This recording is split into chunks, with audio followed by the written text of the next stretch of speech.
One of the things we're seeing, and the Federal Transportation Administration has verified this. They put out a stat last year that said low-income Americans are spending 37% of their household income on transportation. And when we look at the data, we see that there are employees that are spending 40% or more of their post-tax income just to get to work. Imagine spending like the first 2 or 3 hours of the day just working to pay for the ride that got you there. Yeah, that's a lot.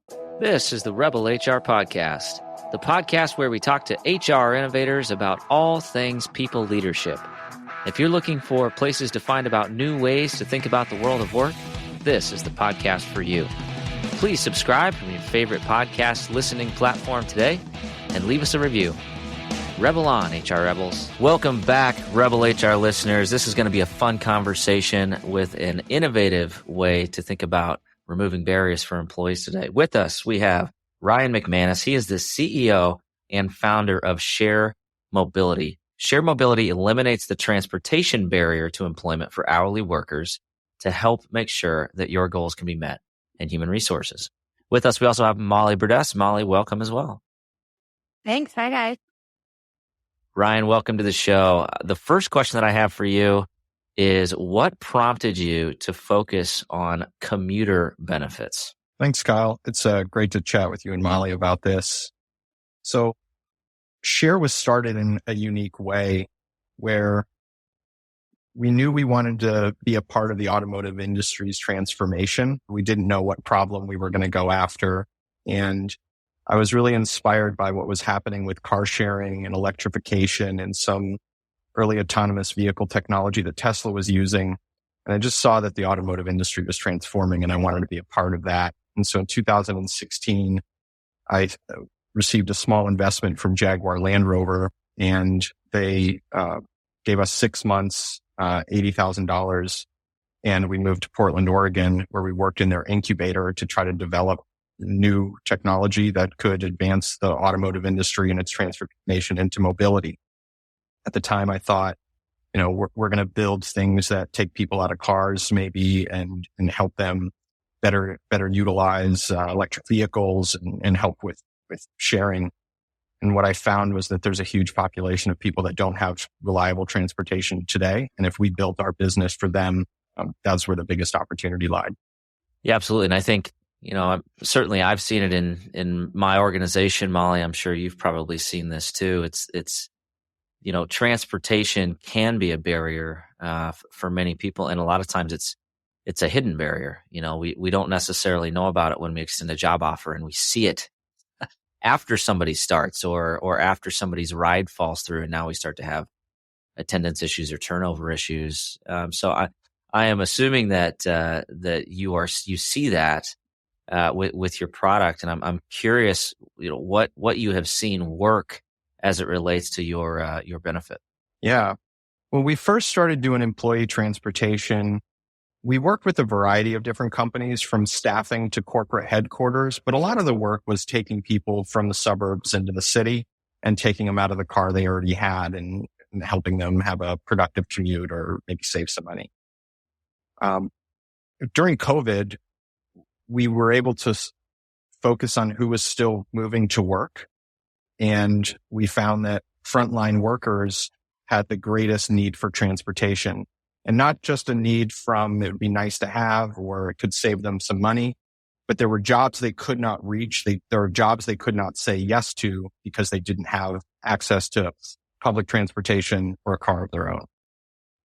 Yeah, I mean, that is exactly what I have seen in multiple organizations that I've worked at. And my sector is manufacturing. So a lot of times the shifts start before transportation starts, right? Public transportation, or the bus route doesn't get there, close enough to the facility because it's in an industrial park, not like a city center, right? Yep. So how do you partner with organizations that are having this problem or have observed this struggle? How does Share Mobility partner with those business partners? So almost every organization that we meet anecdotally knows that their employees have transportation problems, but they don't have hard data to really know what that problem is or quantify it. and they don't understand why they should pay for employee transportation. Today the commute is totally on the individual. You get a job, you've got to figure it out, you pay for it yourself. And so from a company's perspective, historically, they've never had to do anything about transportation. So why should they start now? But it's becoming clearer and clearer with frontline workers that whether it's childcare or transportation or some other barrier, the employers are having to do more if they want to fill those open jobs. And the first thing we do with a company is we try to help them understand if there is a transportation problem. We'll be the first ones to tell you if all of your employees live close, there's lots of public transit available, and it serves your workforce. Well, what we do is we ask for a data file of where all of the employees live. And then that gets input into our software. And for the first time for HR, we map out where all of their employees live. We help them understand who's commuting really far, who's spending a large portion of their income commuting, and who's a turnover risk. And at the same time, look at demographic information, density information, unemployment data, and find areas where they can be recruiting if transportation is offered. Many times there are neighborhoods that a company would love to recruit in, but they know that public transit can't get people to the door. Or they're a community where there might be 20 to 30% of households with zero car ownership. And for a manufacturer, that's the exact neighborhood you need to reach into to be able to hire your employees. And so by it's called a commuter analysis. We do this commuter analysis for companies so that they can understand the problem that exists. And then we show them how by filling their open jobs with employees that just need transportation, they can increase their workforce productivity by as much as 18 times more than the cost of transportation. That's fascinating. I love that concept of just collecting that data. I think that's something that a lot of companies should be doing that probably are not. I'm curious from a large scale, what are some of that data that you found really eye-opening? So how far people come, that's one that's really, really eye-opening. And who's crossing a county line? So anytime employees in the United States cross a county line, you can almost guarantee that there's no public transit that follows them. And so for employers to help understand their workforce, where are they going for it? Where are they coming from? And what are their costs? That helps them really understand some of the challenges they're seeing. We'll go to a company that'll have 40 out of 200 jobs open. They're losing hundreds of thousands of dollars of productivity. And they don't fully understand that by putting transportation on the employee, there's a lot of people that aren't going to be able to take your job. I personally crossed 3 county lines, so I understand that very well. Yeah. It's a lot of time. Yep. You mentioned something earlier too, you're trying to make a more productive commute and save some people some money. So it's not necessarily about just eliminating barriers. It's also about improving the employee experience and retention and better recruiting. Exactly.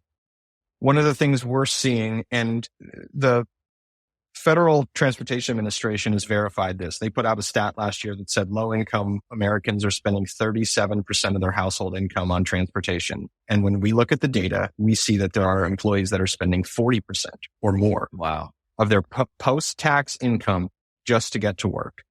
Imagine spending like the first 2 or 3 hours of the day just working to pay for the ride that got you there. Yeah, that's a lot. That is a lot.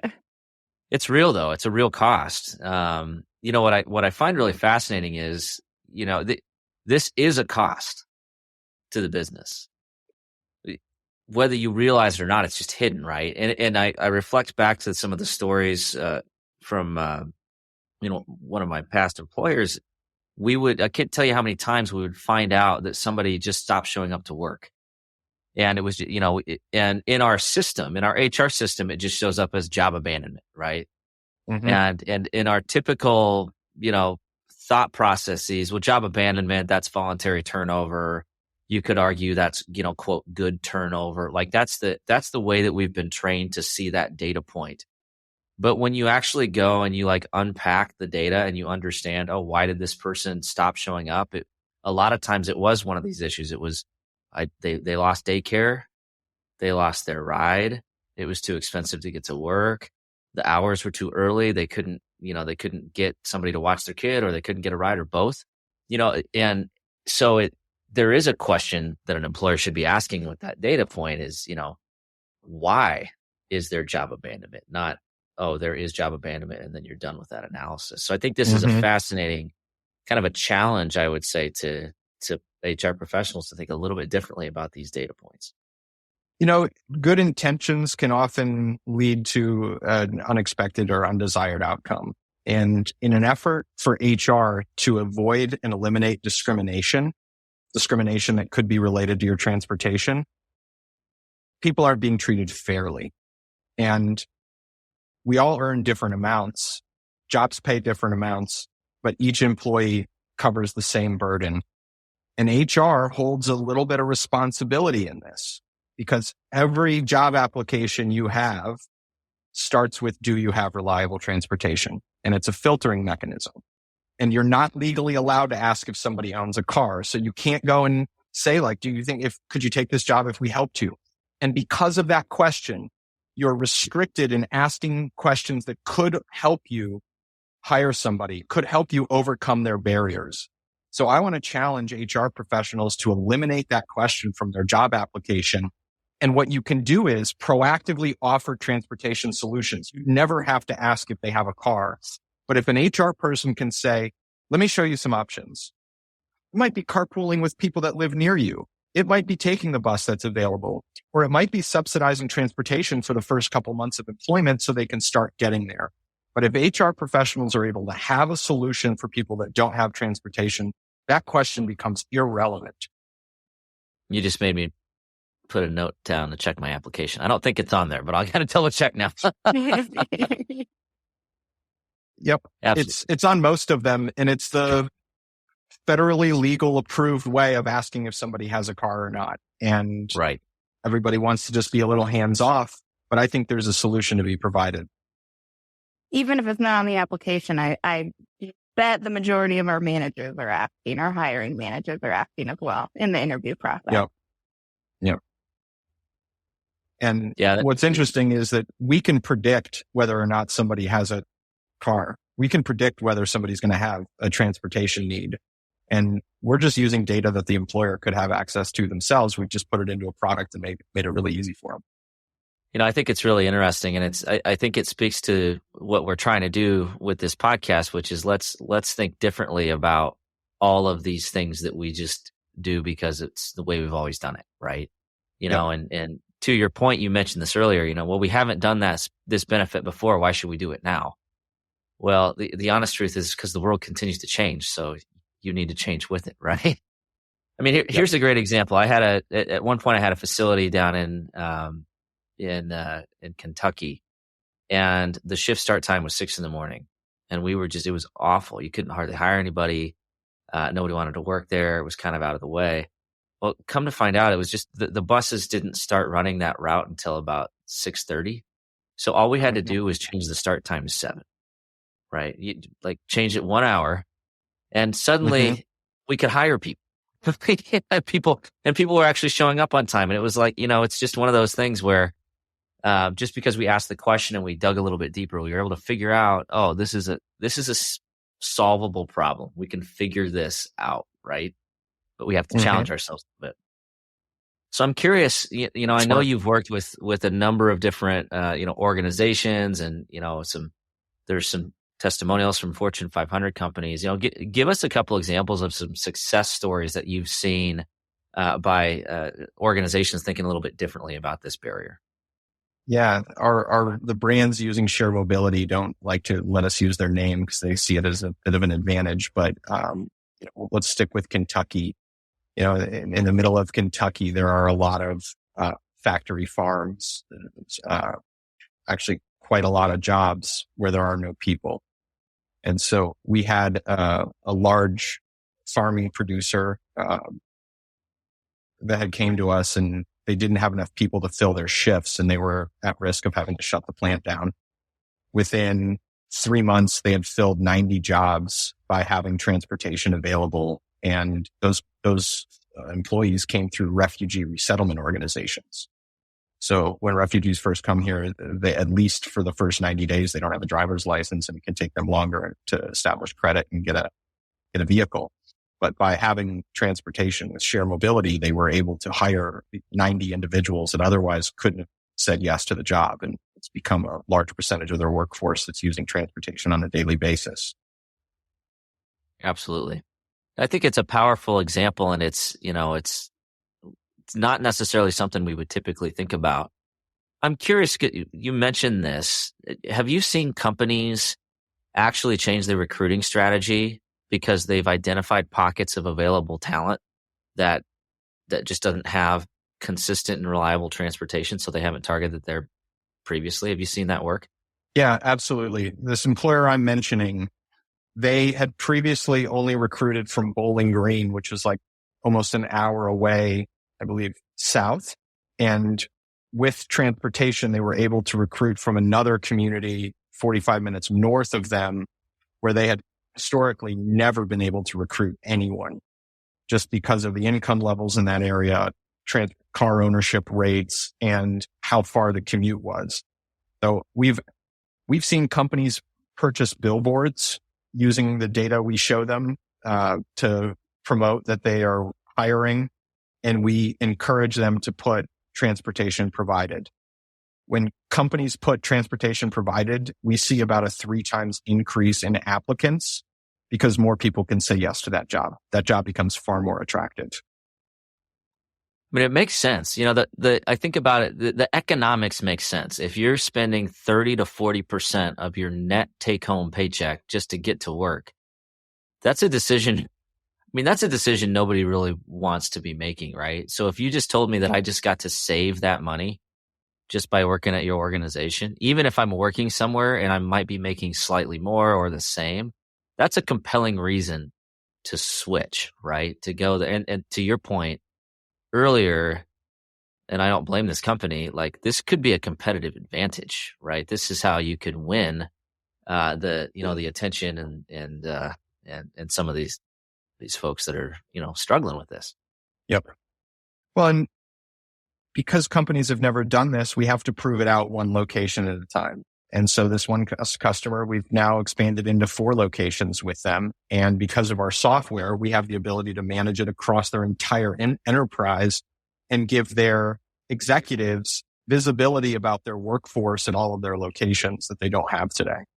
Going to play devil's advocate just a little bit here. So I'm just thinking of what probably the 2 barriers to employers would be. The first one would be cost. Okay, we can make a case on what are you losing by not filling these positions? Absolutely. But I would imagine the second one would be liability. Like, is there any liability issues with paying for and providing transportation? That's such a great question. You're absolutely right on the first one. Price, because they're not paying for it today, we're always talking about price, but we can overcome that. The liability question is definitely a concern. Not for us. We can overcome it. It's a concern because companies don't understand it. And sometimes there's somebody in the legal department that goes, nah, we're going to be liable. It's no different if you drive or if your employer pays for you to have a ride to work. You are not working during that time. You are not paid during that time. You are not at work. And so if there were to be an accident to happen, workers' compensation does not kick in. Share has a $5 million insurance policy. We are fully covered. We have professional drivers. They're tracked with telematics. We have industry-leading safety. And so from an employer's perspective, it would be risky to try to go and do this on your own, but we provide all of the insurance and risk mitigation so that the company can do this. And as long as you're not mandating work and paying for time in the vehicle, workers' comp is not kicking. Got it. Thank you for clarifying that. So tell me about the app or the software that you use, because I don't know much about it. The app is all about alleviating the transportation burden from HR. And so we've got tools for an HR manager. First, they put in their shift times. Those shift times are what the employees see when they go to book a ride. The HR person also could book rides for their entire team if they wanted to. They can upload a spreadsheet. They could book rides for multiple people. But In most cases, what happens is when the employees are hired, they're invited to the benefit program. You are hired, now you get share mobility. Our web app, nothing to download. It's available in 9 different languages. So we can support employers with non-English speaking workforces. The employees sign up for share. All they're able to do is book a ride to and from that employer based on what the employer is allowing. They choose a stop nearby their home. They pick their time they need to arrive at work. And our software builds the route, combines them with other coworkers, gives that route to the driver, and builds the most efficient route to get those employees from where they live to where they work on time.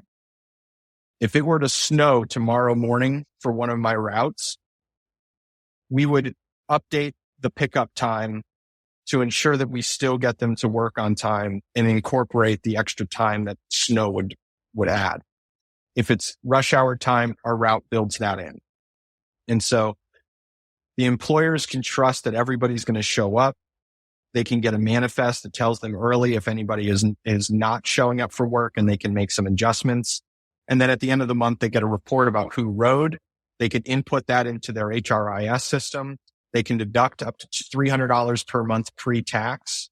We qualify as an IRS pre-tax benefit. So just like HSA or FSA, the employees can pay up to $300 a month pre-tax out of their paycheck.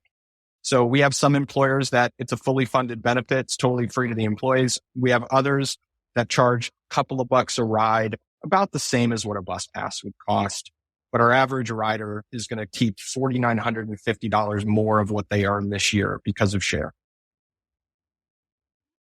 Pretty life-changing for a family. That's pretty cool. So I'm curious. So is this similar to like an Uber or a Lyft, where it's like it's third-party drivers and they contract with Share Mobility and they just kind of hop on the route, or how does that work? No, so it's never a guy in their own van. Every one of our drivers is a W-2 employee driving a fleet vehicle. Our vehicles are 14 to 55 passengers, so they're much larger vehicles.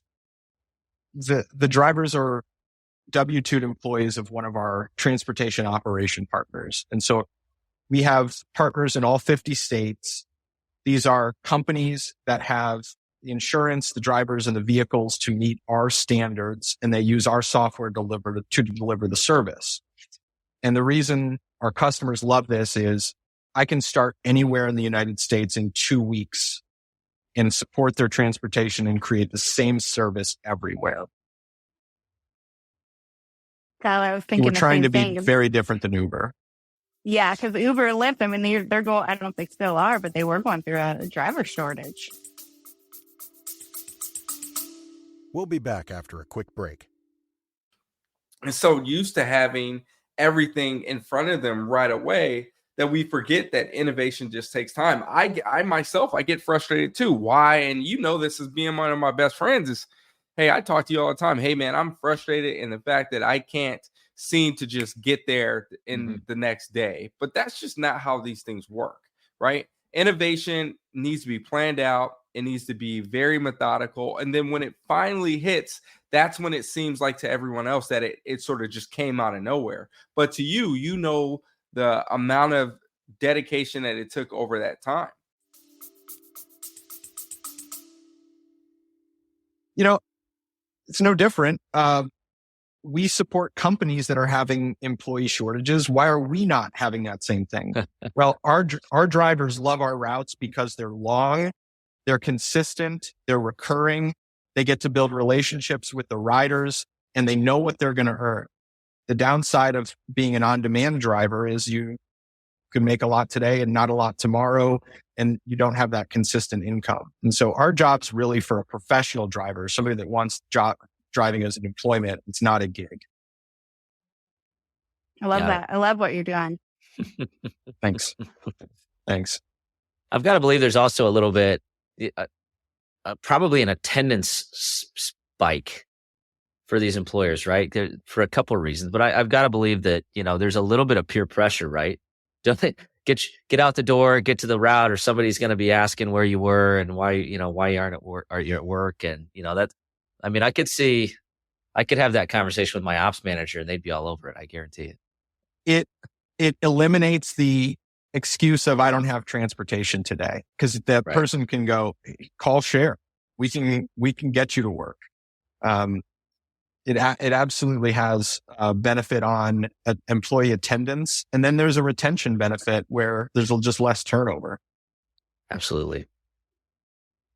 So yeah, it's funny. It reminds me of the time that somebody called in because their car was frozen to the driveway. I would, it would have been great to be like, hey, great, I'll send a driver for you to get here. Yeah. Coincidentally, it was also 34 degrees outside. So, it might not have been completely factual, but, I don't know. You never know. Well, it helps a company really understand if transportation problems are real or not.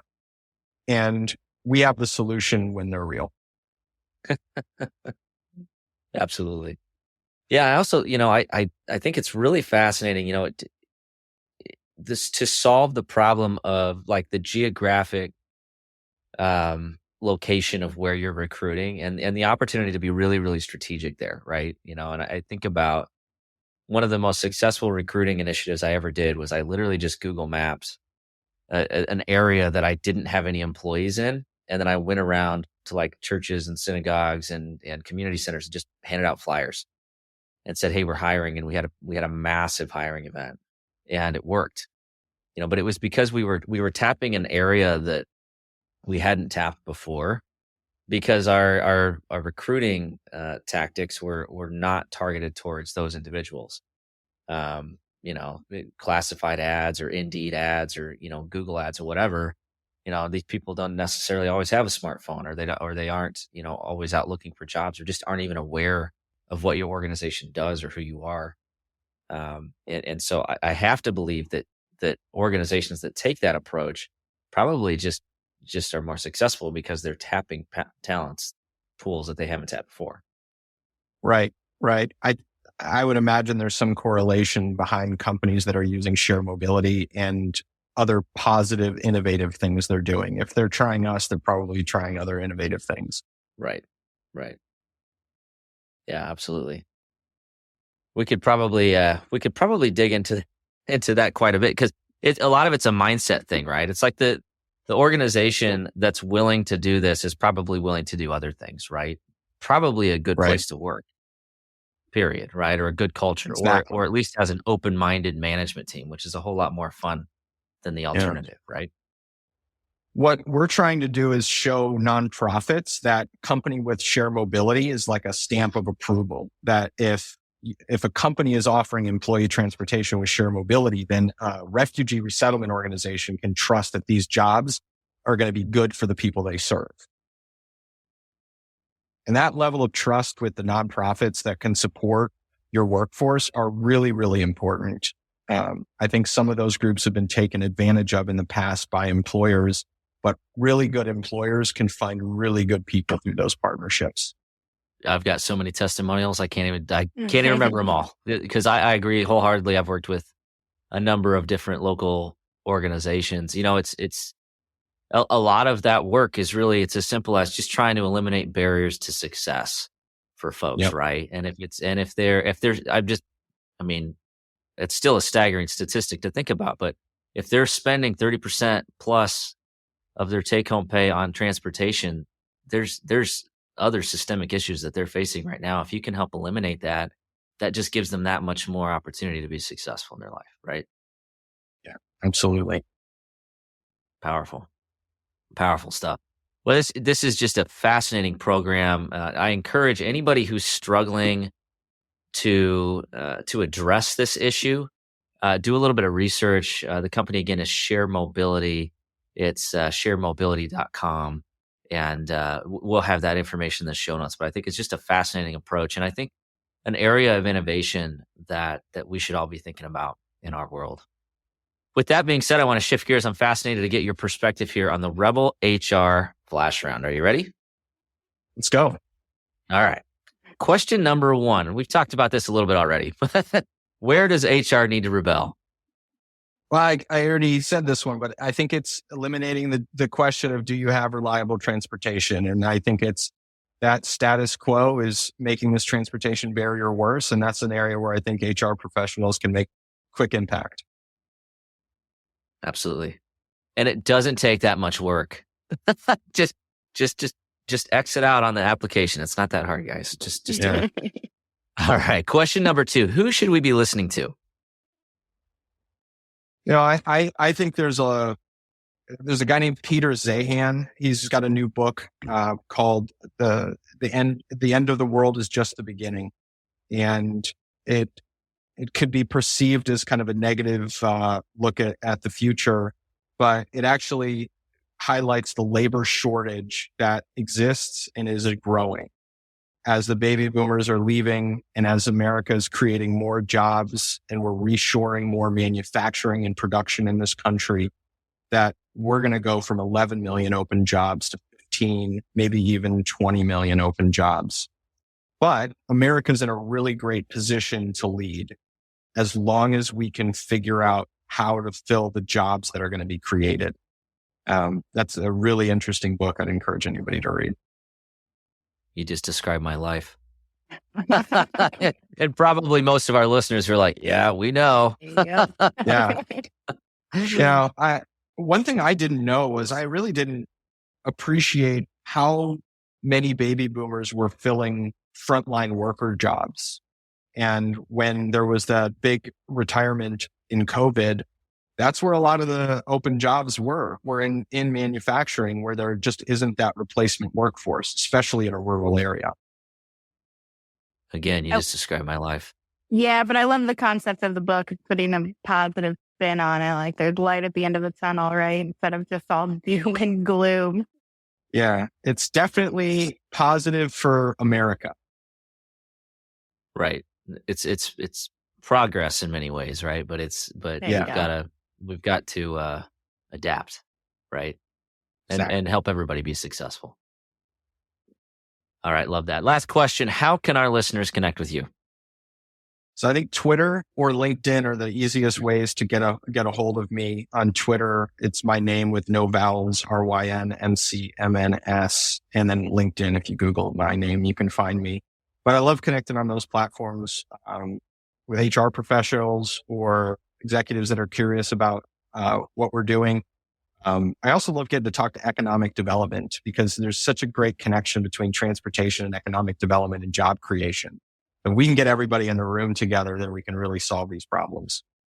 Absolutely. I couldn't agree more. I would encourage everybody to check out the website as well for Share Mobility. We'll have that information in the show notes. So open up your podcast player, click in, check it out, and just do some research, and I guarantee you that if you start to look around and start to dig through some of your actual real reasons for turnover or real challenges as it relates to your pipeline of talent, there's probably some transportation issues here that are causing you headaches right now. So it's certainly worth the research and time. With that being said, Ryan, it's just been absolutely wonderful connecting with you. Thank you for doing this work and for helping people address this barrier in their life. Thanks, Kyle and Molly. This podcast is really important. I love what you guys are doing to try to shake HR up and get them to do things differently. That's what I'm all about. There you go. Sounds good. All right. Thanks. Take care, Ryan. Thanks, Ryan. Thanks. All right. That does it for the Rebel HR podcast. Big thank you to our guests. Follow us on Facebook at Rebel HR Podcast, Twitter at Rebel HR Guy, or see our website at rebelhumanresources.com. The views and opinions expressed by Rebel HR Podcast are those of the authors and do not necessarily reflect the official policy or position of any of the organizations that we represent. No animals were harmed during the filming of this podcast. Baby.